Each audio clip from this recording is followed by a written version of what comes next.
When your building arrives, the driver will give you a bill of lading that details the building parts and bundles on the truck. You will find everything on the truck is clearly labeled.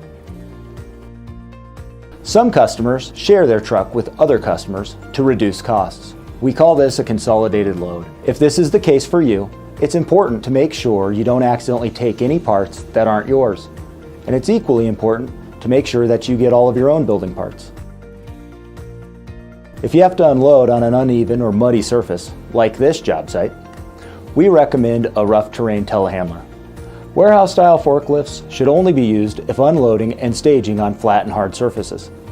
A simple telehandler with a 5,000-pound lifting capacity, like this Genie 5519, is more than capable for most jobs. They are reasonably cheap to rent, usually a few $100, and you may want to choose a larger lift, like the one here, if you'll be using it during construction too, and need the longer reach of a higher capacity machine. Don't use a backhoe or a bobcat. They aren't going to have the reach you need to unload, and they will struggle with heavier bundles. Our shipping department will help you choose the right equipment if you need a little more guidance.